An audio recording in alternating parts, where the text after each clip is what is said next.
Hi, this is Becca coming to you from the FemCycle Cola with another women-centric ZRL Recon.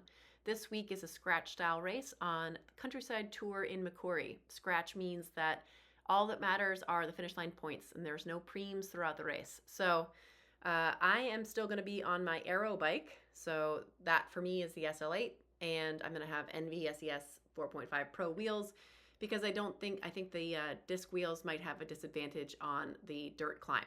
So TLDR for this longest race of the winter: eat. You need to have nutrition. You can't go for the A's and the B's almost 50 kilometers, for the C's and the D's 32 kilometers with nothing, and you need to start before your energy flags. So I would have at least 2 water bottles available. Make sure you have 6 racers if you can. That'll make a big difference. Make sure that you think about your power-ups. So there's 3 places to get them, but the first 2, there's nothing but flat in between them, and you really don't want an arrow for the temple climb. So before the race, I would suggest trying to identify your racer's goals. Do they want to stay with the front group, or do they want to pick a rider to try to stay with?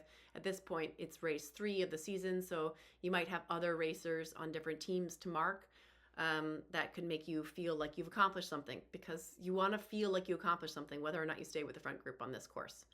As you can see in the Velo viewer on the top left, it is all about this long climb. So there's a preview to the temple climb, which is pretty draggy and not very steep, and then there's the temple climb, which is on dirt. You can see Eric Schlange put together an analysis of whether a bike change was would work very well, and his conclusion was no. It's not a surprise, but as much as some people like to change their bikes, don't think it's worth it. So you can see the course notes for this week are pretty simple. It's pretty flat from the start of the race through the sprint banner at 5.3. You have 2 chances to get a power up there. So if you get an arrow, for instance, I would dump it between the banner and the sprint banner. A draft van is also fine for the temple climb because it's pretty draggy, but you want a draft van or a feather for that climb. So at 5.7 to 9 kilometers, it's a pretty draggy climb. It's very draftable, but it's all up. Before you hit the temple climb, you're going up for 3 kilometers. And then the temple climb is 2.5 kilometers, averaging 3.6%, which doesn't sound like very much, but it's on dirt, so it's a greater rolling resistance. Just count your jerseys when you get to the top. If you're in a break and you have all 6 of your riders in that break, push the descent to solidify that gap. And if you can do that every lap, then you're going to be in an advantage when it comes to the finish line.